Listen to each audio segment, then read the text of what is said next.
240 pilotes étaient réunis à Varennes-sur-Allier pour les championnats de France féminins KZ2, KZ2 Master, KZ2 Gentleman et la 4e des 5 épreuves du championnat de France junior karting.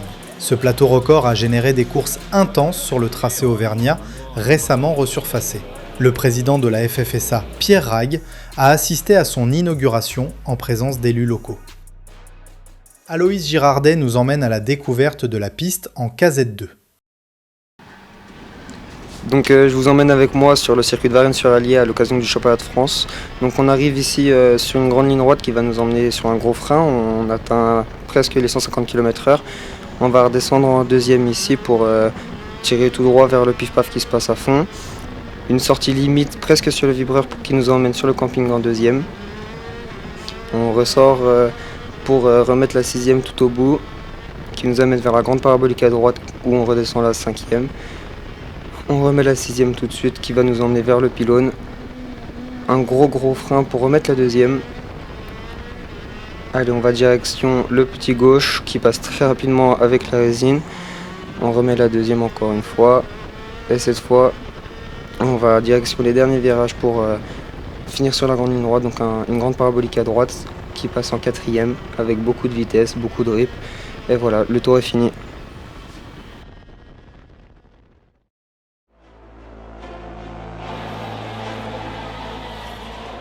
Série monotype opérée par la FFSA Academy, le championnat de France junior karting a pour vocation la détection et la formation des jeunes talents. L'égalité des chances est une priorité grâce au tirage au sort des mécaniques Vortex montées sur des châssis Exprit identiques. Les performances sont très serrées et les courses toujours animées entre les 34 académiciens de la QV 2026. Lors des essais qualificatifs, Maxime Nopel décroche la pole position. Élie Canuti-Deschitel remporte la première manche devant Ayrton Lamarche et Léo Galang-Blanchard. Hugues Piquion profite de la pluie pour s'imposer dans la seconde face à Lamarche et Charles Ural. Ayrton Lamarche prend la tête du classement intermédiaire devant Élie Canuti-Deschitel et Nino Moulin. Dimanche matin, Moulin sort vainqueur de la pré-finale devant Louise Bruno et Lamarche.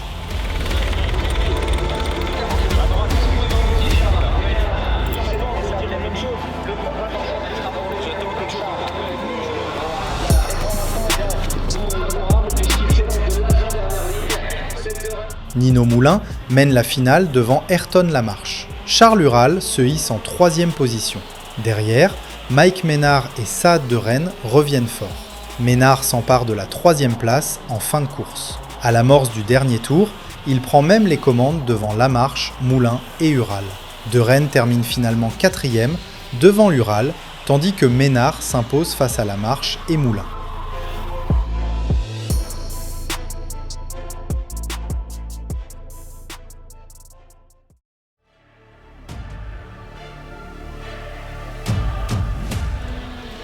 La catégorie KZ2 fait le plein à Varennes avec 87 engagés. Accessible dès 15 ans, la KZ2 se caractérise par sa puissante motorisation à boîte 6 vitesses et ses freins avant.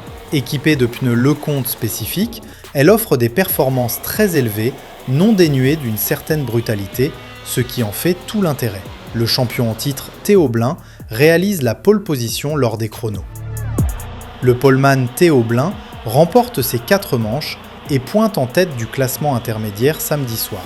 Arthur Lehoucq le suit au 2e rang devant Gabin Leuillet et Dorian Guldenfels. Dimanche matin, Blin remporte la Supermanche A face à Guldenfels.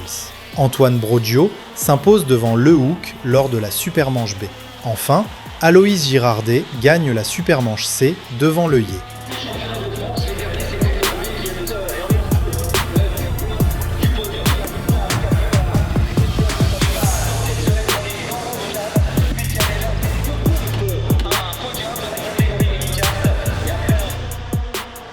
Après le départ, Broggio mène la finale devant Leuillet et Blin.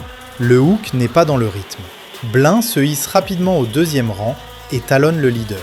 Leur affrontement dure de nombreux tours, mais Broggio conserve l'avantage. Concentrés sur leur duel, les 2 premiers perdent du temps dans le dernier tour. Leuillet en profite pour s'imposer sur le fil et devenir champion de France.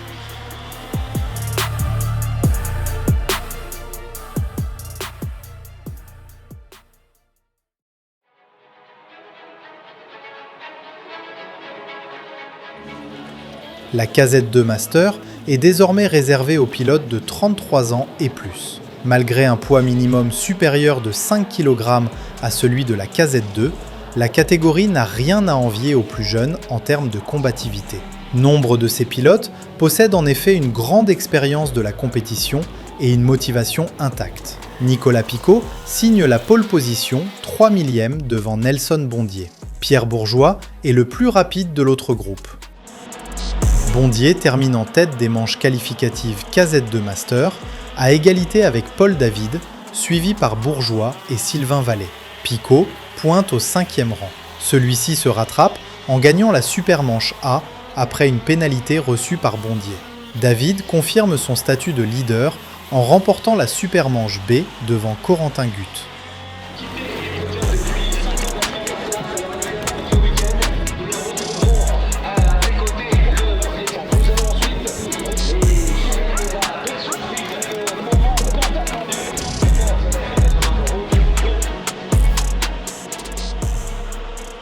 Bondier mène la finale face à David et Picaud.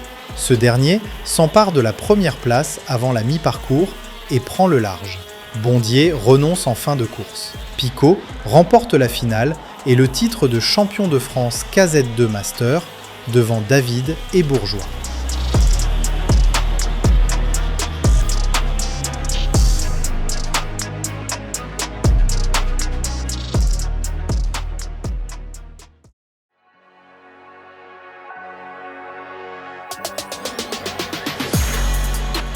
Cette année encore, le championnat de France féminin se dispute au choix avec des motorisations IAME ou Rotax. Les demandes ont dépassé le quota maximum de 36 pilotes. On retrouve au départ des pilotes expérimentés et titrés, ainsi qu'un bon nombre de nouvelles recrues. La conquête du titre s'annonce rude. Luna Cléré décroche la pole position et affirme d'emblée ses ambitions. Luna Cléré remporte d'abord les 2 premières manches qualificatives avant de s'incliner de peu face à Mathilde Abran dans la 3e. Lisa Kussmaul revient en 3e position devant Charline Cordier, tandis que Noémie Pradier termine 5e. La Supermanche donne lieu à une bataille serrée pour la victoire entre Cléré, Cordier et Abran.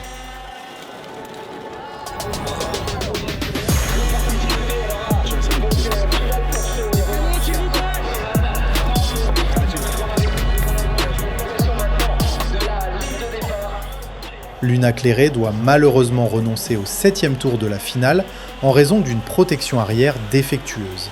Charline Cordier et Mathilde Abran se lancent dans un long duel qui tourne court dans l'ultime boucle. Cordier est envoyé à la faute par Abran qui est ensuite sanctionné. Noémie Pradier récupère la victoire et le titre devant Adeline Prudent et Lydie Valichon.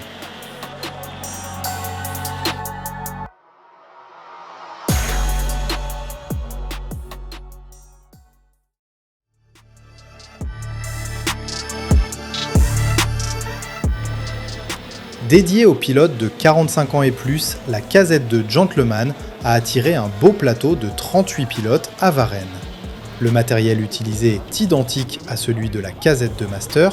Expérience et dynamisme se côtoient harmonieusement chez les participants à ce championnat de France unique en son genre. Jean-Baptiste Meunier réalise la pole position face à Grégory Leder. À l'issue des manches qualificatives, Ludovic Badet prend l'avantage sur Brice Deguet et Jean-François Kussmaul à égalité de points. Benoît Portman se maintient en 4e rang devant Marc Vollhauser. Dimanche matin, Badet s'impose face à Kussmaul dans la Supermanche A. Benoît Portman remporte la Supermanche B devant Cédric Chabrier.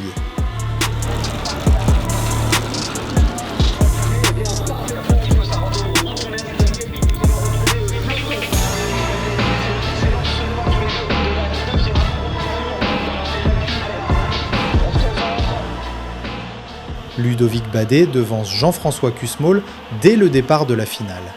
Jean-Baptiste Meunier s'empare ensuite de la 3e position devant Kussmaul. Une bataille serrée continue d'opposer les 2 premiers. Kussmaul passe brièvement en tête, mais Badet finit par l'emporter et décroche le titre devant Kussmaul, talonné par Deguet en fin de course.